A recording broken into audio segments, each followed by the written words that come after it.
Nothing in this podcast or on our website should be construed as medical advice. Consult your healthcare provider for your individual nutritional and medical needs.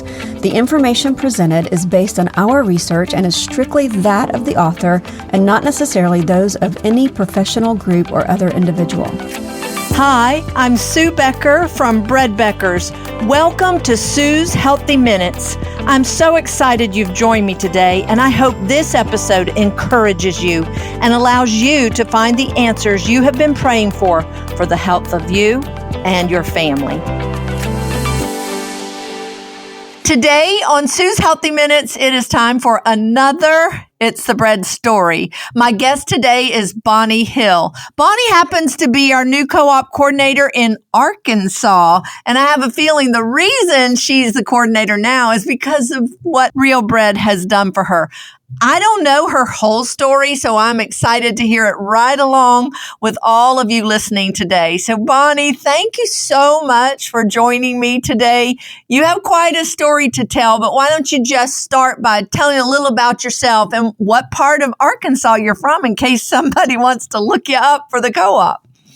Yeah, I'm not originally from Arkansas. I actually grew up in West Virginia, but it feels like home now because I've been here for 27, well, no, longer than that.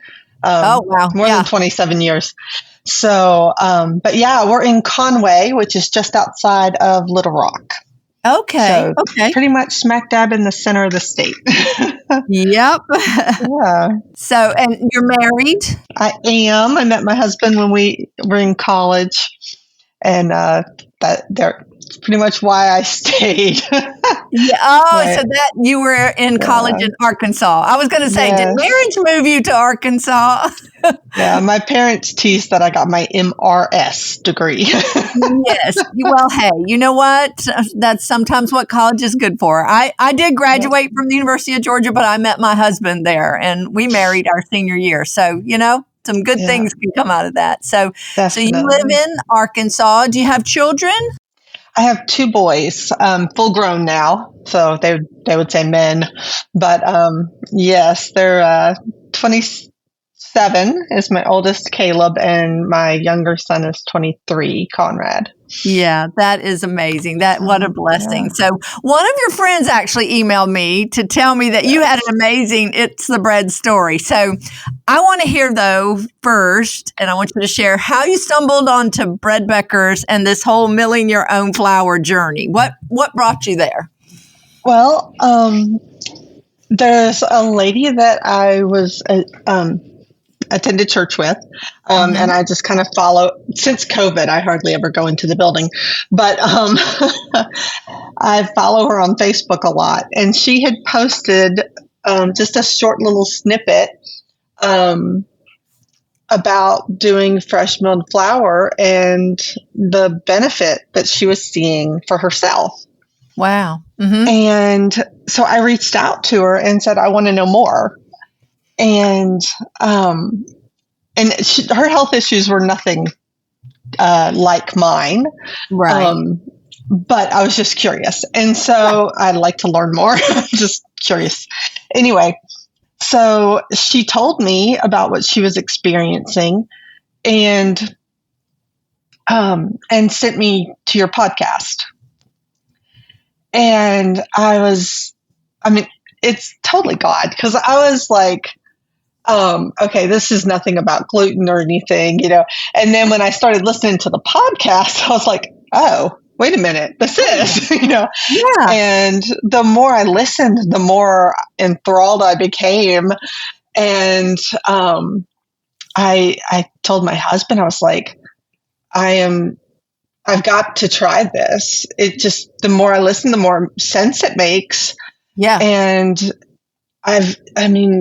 when you said, how can bread be bad for us when Jesus compares himself to it? He's the bread of life, you know. I was just like, oh my gosh. Everything you're saying is just making so much sense. And so I went to Brittany and I said, my house is gluten-free. I have not had wheat in my house in 23 years, and I can't contaminate my kitchen. But if if you would sell me a loaf of bread that you make, because I'm not going to just take your bread. Right. But if you would sell me a loaf of bread, I want to try it. And if I can eat a loaf of your bread without getting sick, I mean, honestly, one bite would probably have been enough to let me know, because it doesn't take much. Cross-contamination will make me sick. If I can eat a loaf of your bread, I'm all in.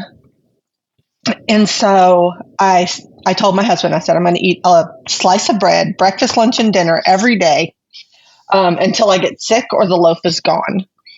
And wow. I love that. And I told him, I was like, you know me, one bite is enough to do it. But I believe this. I believe this is going to work. And it just makes sense. And so I finished the loaf, and by the time the loaf was gone, the Wonder Meal and a bag of wheat was already in the house, because my husband was like, yes, we're going to eat wheat again. Oh, yes.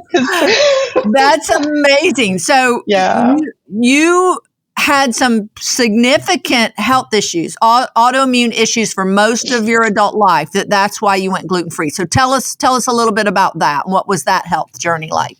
Yeah. So I started... as soon as I started college, really, I started having IBS symptoms, inflammatory bowel syndrome. Let's pause right there for a minute. I think that is very typical, especially families that kind of eat healthy and then kids go off to college and that's not a healthy diet. So anyway, go ahead. I was eating in the cafeteria, Yeah. And it just... not good. Yeah. And I tried to eat like the fruits and the vegetables, and I was trying to eat healthy, but it wasn't a good situation. So I started right out of college. First year of college, I started having issues with my gut, and it's interesting. They say that for the first 10 years. The doctors will tell you it's IBS before you get a diagnosis of IBD. So it switches from Irritable Bowel Syndrome to Inflammatory Bowel Disease.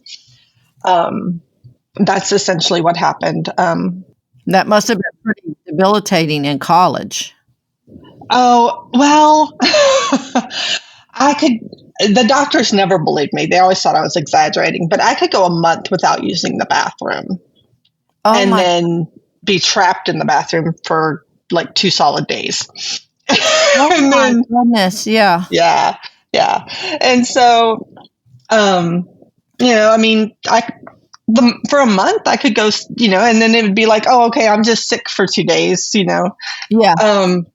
So it wasn't too hard to live with in college, because for a month I was fine. Yeah.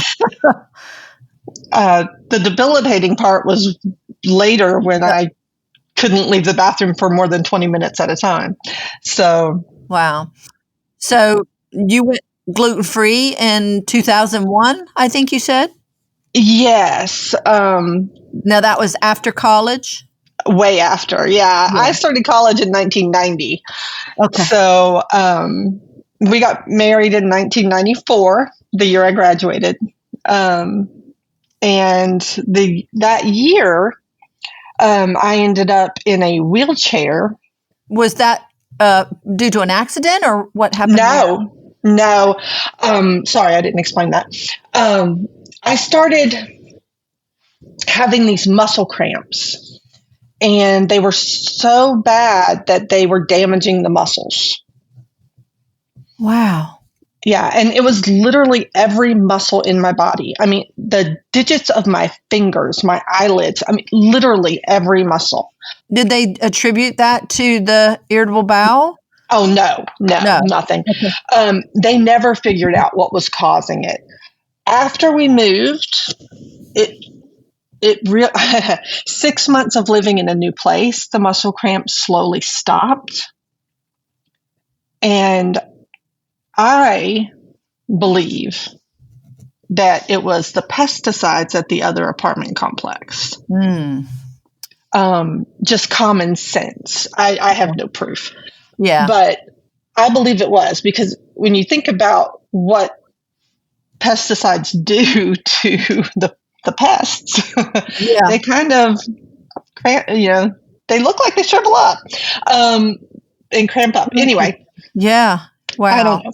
But after we moved away from that place, it got better. And when we lived there, the pesticide use was so strong that, the smell was overwhelming. And so at the new place, you didn't smell pesticides. And so I really think that that's what the difference was. Getting away from it, it just improved on its own. The doctors never could figure it out. But but they put me in a wheelchair because they were concerned that I had, I think it was myasthenia gravis, I think is what it was called, where your muscles will atrophy faster if you use them than if you don't. Oh, wow. And so until they could get the test results back on the muscle biopsy for that, they had put me in a wheelchair. And there was a winter storm that year, so it took 6 months to get the results back.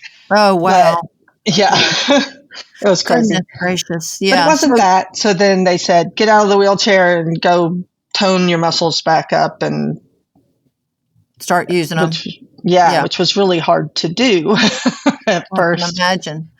And you're still dealing with the bowel issues off and on, though, during that time too, I guess, huh? Oh, yeah. Yeah, that never stopped. It was a constant. Yeah. So you were actually diagnosed with autoimmune issues for most of your adult life. Yes. So the wheelchair incident, they diagnosed me with fibromyalgia because they didn't know what was wrong.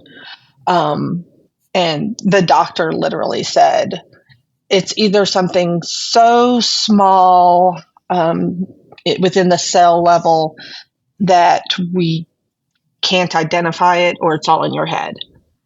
And so we're just going to diagnose it as fibromyalgia and call it a day. Wow. I was so mad. It's like, you can see the muscles cramping. It's not like I'm faking it, you jerk. But, okay. Yeah. So, but then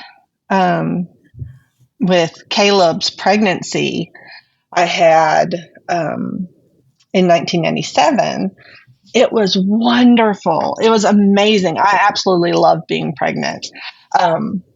But all of my immune issues were suppressed. And so it was the best I had ever felt. It was amazing. My muscles and joints didn't hurt. My stomach was behaving itself. It was awesome. I was like, I would be pregnant every day for the rest of my life if I could be. You don't hear that very often, but I actually do hear that a lot of chronic health issues seem to subside when you're pregnant. I don't know scientifically what that's all about. I have thoughts, but that's interesting. So yeah. So things got a little better for a little while. It was wonderful for 9 months. And then in 2001, I got pregnant with Conrad. And it was the opposite.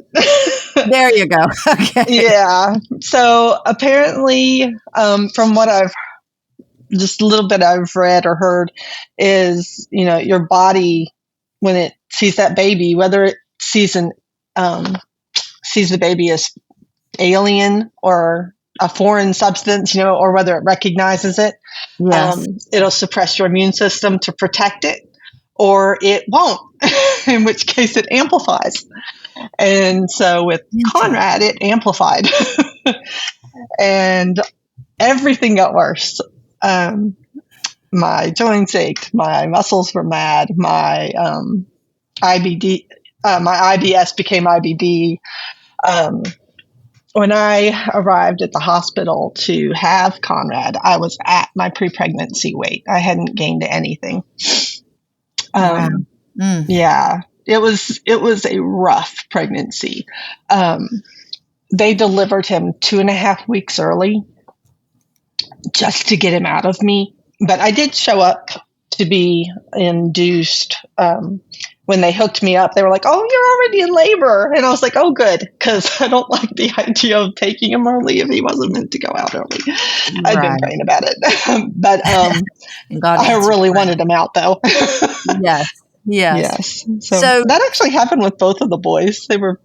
I showed up to be induced, and I was in labor at the time. You were already in labor. Yeah. Yep. God's good. So was it after Conrad then that you got the autoimmune diagnosis and then started going gluten-free? Yes. So they wouldn't actually test me while I was pregnant because they could have induced labor. Yeah.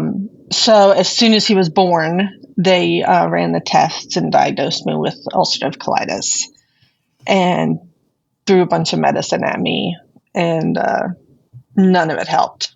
And I knew a girl from church that had Crohn's, and she told me about the specific carbohydrate diet.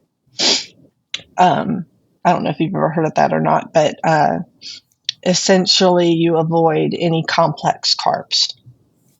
Interesting. And so you can have simple carbs, but no complex carbs. And so that took out wheat. Yeah. So gluten-free. And took out other stuff too, but mostly gluten. And so I followed that diet for a really long time. And it worked really well. It helped a lot. It didn't completely give me my life back, but it for the most part, I still had to, anytime I went anywhere, I had to know where the bathroom was. First question out the door, where's the bathroom so I can know where to go. But and you were strict, right? Because you were even concerned about cross-contaminating your house. Oh yes, I had to be. No wheat came in that house from day one of following that diet. I had to be. Any cross-contamination would make me ill, and not just a little ill. Yeah. It was really rough. That had to be difficult, eating out or going on vacation and stuff like that. Wow. It was awful. I mean, literally sitting at a table with you when you ate wheat would make me sick. I knew sitting down at the table with you, I was going to be sick no matter what I did. That is so just bizarre to me that you would be that sensitive. I mean, I understand when people go gluten-free that they feel better because I understand what they're giving up. But I just, we've already talked about how you had the courage to try wheat again when you had such adverse reactions.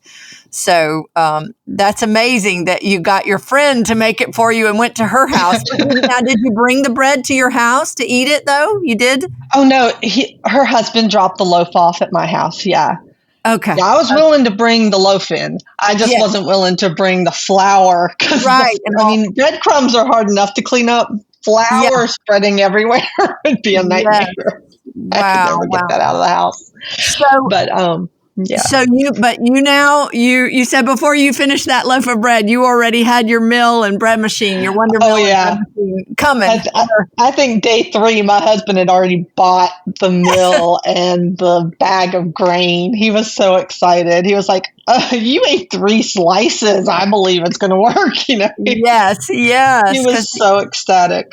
Yeah. So how has milling your own flour helped with your gluten-free lifestyle? So I still eat gluten-free when I leave the house. If a friend of mine, it's so funny, my best friend, Kimberly, I've got her on board too. She's doing the fresh milled flour. And so when I go to her house, I know that I can eat her stuff that she makes. Yeah. And so I don't have to worry about it there. But if I go to someone else's house, I take my own bread. Yeah. But if we go out to eat, I take my own bread. But if I don't take my own bread, I'm just kicking myself because I know that I'm not going to feel well after because I don't have the bread to protect me from the cross-contamination. Oh, wow. Okay. Yeah. Because I kind of do the same thing, even though I wouldn't call it gluten-free. I just avoid eating bread out, if we travel a lot with our business, and I take bread with me, and I take bread every night at church, so I can have my bread. But if I don't have my bread, then I just pretty much stick to meat and vegetables, or, something that doesn't have something that's not made of flour. I mean, I will every now and then, but not very often. Because like you, though I don't have that severe reaction and have never gone gluten-free, I just don't feel well. My stomach will hurt, or I'll feel heavy or bloated or whatever. So I avoid it too. So I never called it eating gluten-free out, but I guess I do in a way. I have to tell you, we went, our 30th anniversary was this year. And my husband took us to Universal Studios. Yeah. And we stayed now, mind you, we started this. Yeah, I meant to ask, when did you start this journey? I baked my own bread for the first time, May 3rd of 24. Yes. So I baked my own bread in May. In June, we went to Orlando. Wow. And so it's so crazy. I took my own waffles. I froze them and took them with us. I took cookies, and I took brownies, and I took enough that I could have like one cookie, one brownie, one waffle every day we were gone, And it was so funny. We had a little refrigerator in our room, so I just stuck them all in there, and we were good to go. I toasted my waffles, Sue, in the toaster in the lobby of the hotel. Yeah. Now, I don't know about you. What could have been severe cross-contamination, because white flour bagel. That could have been. It was. Yes. I mean, there was major breadcrumbs in that thing. Yes, I hear you. We had dedicated gluten-free toaster in my house. I had never put regular bread in that thing. And I'm looking at it with dread, and I'm like, okay, God, I'm trusting you that this is going to protect me. And I put my waffles in that public toaster. I didn't get sick the entire time that we were there. Wow. That is amazing. That is amazing. It was. I was so grateful. It was amazing. God is so good. What freedom. That fresh milled flour is wonderful. Yes. I call it food freedom. And that's my passion, is let's get back food freedom. So that's amazing that you could do that without worrying. Didn't have to take your toaster in your hotel room. You could exactly. go there, but eat your real bread. But yes, it protects me from cross contamination so much that, I mean, eating it in a restaurant where I'm eating a gluten-free meal, it protects me from cross contamination. But when I put it in that toaster in the lobby, where it's like, okay, I know what's cross contamination, Yeah. Yes, that's amazing. That's amazing. Wow. So, all right. We got to hear your test results. You recently had some lab results done, some test results done. Yes. So let's get the confirmation. Yeah. All right. In July, I had blood work done, and then that wasn't good enough. I had to have a colonoscopy in December. I swear, doctors just love to torture you. But both the blood work and the colonoscopy came back with the same results. And they were, drum roll please. No indications of inflammatory bowel disease in my gut or in my blood work. Wow, that is, oh man, that's worth praising God right there, isn't it? Yes, it is. Yes, it is. No evidence, no indications whatsoever. Wow, no inflammation, gut healed. Yeah. Wow. Bread gets such a bad rap, and I understand, because the bread in the store is destroying our guts, is inflammatory. But a lot of people are being told, because of the fiber and because of its wheat, that it's inflammatory, but it's not. It's actually healing. It's actually very healing. In fact, one of the amino acids, glutamine, they actually sell supplements of glutamine to heal the gut lining. And I'm like, why don't we just eat the bread and get it? So real wheat, real bread made from freshly milled wheat even is very healing to the gut. And that your story is just evidence that it's real. And you had a test results that confirm 2 test results, blood work and actually a colonoscopy, that there was no more inflammation and no evidence of irritable bowel disease. That is just beyond words. I just don't even know what to say. So I will put in the caveat that I am on 2 immune suppressants. Yeah. And I'm not off of them. Right. Yes, I've been on them for years. I've been on them for so many, over a decade. But they never gave me these results. Right. So tell me about your Guillain Barre. When were you diagnosed with that? In 2021, I was diagnosed with Guillain Barre.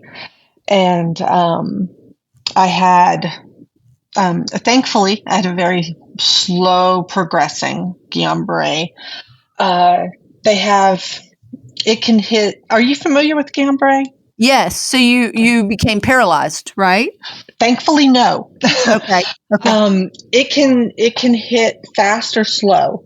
I've heard of people that it hits fast and like they wake up in the morning and they're fine. And by noon, they are completely paralyzed. That's not what happened to me. For me, it progressed very slowly over many weeks.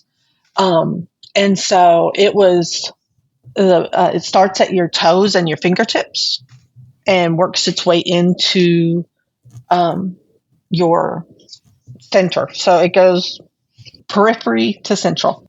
So from your extremities to internal. Yeah. Yes. It started at my fingertips and my toes, and it worked its way up over many weeks to my knees and shoulders. And at first, I thought that I had something wrong with my ears because I was like, my walk is wrong. Yeah. Your equilibrium felt off. Yeah. I was like, I'm walking like a drunk. Something ain't right. And the doctor was like, well, you do have some fluid in your ear. Maybe that's what it is, And it took like, I think 6 weeks to get to get to the point where they were like, this is Guillain Barre. We better do something. And it had gotten up my thighs before I got the diagnosis. And so thankfully it was very slow progression. And so they did the test and put me in the hospital and gave me IVIG treatment that night. And by morning, I could start to feel my toes. And so I had to stay in the hospital and get my IVIG treatments for, I believe it was 4 days. And I was fine. I had some recovery therapy and stuff I had to do, but after that, I was much better. Yeah. But so this is this is 2021. This is just three years ago. Wow. Yeah, and then in 2022 I got COVID. I have a history of migraines, and so I had gotten off of unintentionally. I had gotten off of my migraine medicine, and I ended up with a 90-day migraine. It was really bad. Oh my goodness. And so right when COVID hit America. And so I was self-isolating. Yeah. Because of my migraine. Yeah. 90 days. Wow. I mean, I couldn't open my eyes for 90 days. It was wicked. Oh my goodness, Bonnie. Yeah, it was horrid. And so I was self-isolating before self-isolating was the thing to do. So I avoided COVID until 2022, and then I got it. And when I got it, my ulcerative colitis diagnosis changed to Crohn's. And so because of that, and I started having some dermatological issues, which annoyingly, so they upped my dosage on the Humira because of my dermatological symptoms. Yeah. They doubled my dose on my Humira, which is one of my immune suppressants. And turns out that was actually not a dermatology issue. It was my Crohn's. Yeah. People don't understand, how the colon is so connected, and your microbiome and the health of your colon is connected to dermatological issues. Yeah. Yeah. So they had doubled my dose on the Humira, and they shouldn't have, because they misdiagnosed. And so the increased dosage of the Humira turned out to be a problem. So in 2023, we thought that I had Guillain Barre again. And it was moving faster than, not fast, but faster than the previous time. And so I reached out right away to the neurologist, and I was like, I think I have GBS again. This is what's happening. I'm walking like a drunk again, and my legs are numb, and it just seems really similar. And so they ran the tests, and it wasn't Guillain Barre. He was like, he diagnosed me with essentially the same thing as Guillain Barre, but not Guillain Barre. So it was a nerve condition that's identical to Guillain Barre without being Guillain Barre, because it was acting just like it. Wow. Yeah, but we didn't know the cause because it wasn't Guillain Barre. And so I was like, the only thing that's changed is the increased dose last year, the previous year of my Humira. Could that be causing it? And, the neurologist is like, well, I don't know. I don't prescribe that. I don't know that drug. And so I went to my GI doctor, and he's like, no, you've been on that for years. If you were going to have a reaction to it like this, it would have happened. And I went to the dermatologist, and I was like, is it possible, And they were like, oh, we don't do biologics in this office anymore. You're going to have to go somewhere else and talk to them. Oh, my goodness. And so I was like, okay, great. So it took me forever to get in to see a new dermatologist. And when I got in to see her, she was wonderful. But in the meantime, my GI doctor retired. And on his way out the door, he sent me a letter that said, by the way, you know what? You're right. That increased dose of Humira could have caused it. Good luck with that. Oh, my goodness. So I went back to my neurologist, because I still hadn't gotten in to see the new dermatologist. And he went, I don't know anything about that, so we're not going to discuss it. And I was like, what? You got to be kidding me. So I got in to see the dermatologist. And she said, we're going to switch you from Humira to Skyrizi. And I was like, thank you.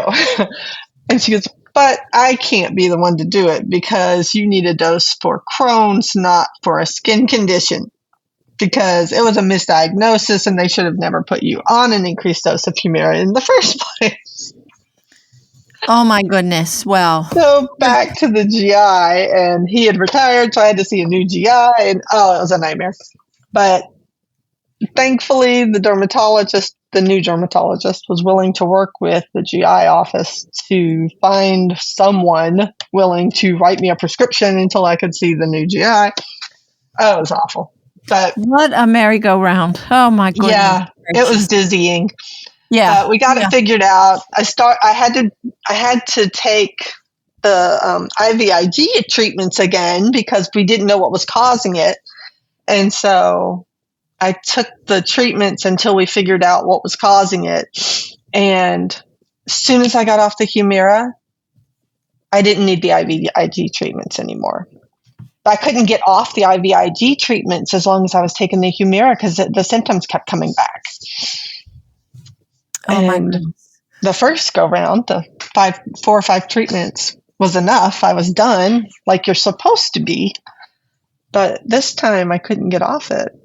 Wow. Like, something's wrong here. And so we're just going to pray that Real Bread continues healing, this healing journey. And I tell people, I'm not saying it's the end all and the cure all, but I'm telling you what, it's pretty amazing because of the nutritional benefits, the healing power it brings to the gut, the fiber, and I've never seen one food bring so many significant health testimonies, and I can't wait to hear more from you, Bonnie. What a journey you have had, and for you to today declare God is good. Yeah. And when you've had, look how far I've come. Yes, I'm on my own 2 feet. I don't need a cane or anything, because God showed me that it was the Humira. I got off of it. And I wish that I had learned about the fresh milled flour before I started on the Skyrizi, because then I might not have started on it. But now, they think the Skyrizi is what healed my gut, but I know it was the fresh milled flour. Yeah. And I want to get off the Skyrizi. And after listening to you have the podcast with the doctor, Dr. Ben Edwards. Yeah, I am going to start going down a road of trying to find out how I can get off of my medications. Yeah. I'm not going to jump off of them. Right. But and we don't recommend that. Right. Yeah. I'm not doing that. Right. But I do want to start pursuing getting off of my medications because for all I know, they're the reason that I'm not achieving full health. I don't know. Yeah. But I would love to be able to say one day that I don't have to deal with my allergies anymore, and stuff like that. Yeah. That would be great. Well, that was my next thought was I can't wait to hear what else the bread may do for you as you continue on this journey. 6 months in and you've seen significant health. So I'm just so glad you wrote. Actually, your friend Rita, I think, reached out. Bonnie's got a testimony you've got to hear. So I'm so glad she did. I'm so glad we could connect today. So before we close, are there any final words of encouragement that you'd like to leave with our listeners, especially those who may be struggling with issues such as you've had, or just anything that you haven't gotten to say that you would like to just close out this time together and just encourage other people? Well, I have 2 actually. One is regarding the co-op. Yeah. And that is, if you're in an area that doesn't have a co-op and you wish there was one, don't think that you shouldn't just do it, because I knew my friend that gave me the bread, Brittany, knew 7 people that ordered fresh mill flour and loved you. And I was like, that makes 7 people. I mean, I was one of the 7. I was like, there's 7 of us that want to order. I would order a large enough batch to make it worth, we could probably get it down to 1 discount, even if it's not the best discount. Yeah. We should pursue this. And so I did. And we started the co-op August 15th of 24. By October 17th, we had 58 people in the co-op. Oh my goodness. They're in Arkansas. Oh my goodness. Yeah, there's like 2 or 3 people that are outside the state of Arkansas. Everybody else is inside Arkansas. And today I looked, we have 98 people in our co-op today. My goodness. That is amazing. Well, you need to have me come speak. I'll come speak to your group. Let's put an event That would together. be wonderful. Absolutely. So we can talk about that. So definitely. Just as a follow-up with Bonnie's encouragement to you, if you are interested in starting a co-op, just email support@breadbeckers.com. And like Bonnie said, you may think, only know 5 or 6 people, but listen, they come out of the woodwork once you announce that you're ordering grain and that you have a co-op in that area. I didn't have to do anything. You just put it on the website and they just signed up. That's what I'm saying. They come out of the woodwork when they find out that there's a grain co-op in that area. And people ask, well, how many people do I need? It's not people. It's, of course, you get the best shipping per pound, the larger your order is. And we give discounts the larger your order is. So just do it. And you just have to have a place where it can be dropped. And we ship, it's called LTL, less than a truckload. So it will come in on a truck. So don't have to have a loading dock, but you do have to have a place where it can be dropped. So I encourage you, start it. Get some grain coming to your area. So anyway, all right, that was number 1. What's number 2? My last word is God is good. And for a long time, I thought I didn't understand the definition of good was beneficial. I thought it was easy. Yes. But it's not. Life isn't easy. It is good. And God never promised us easy. He did promise us good.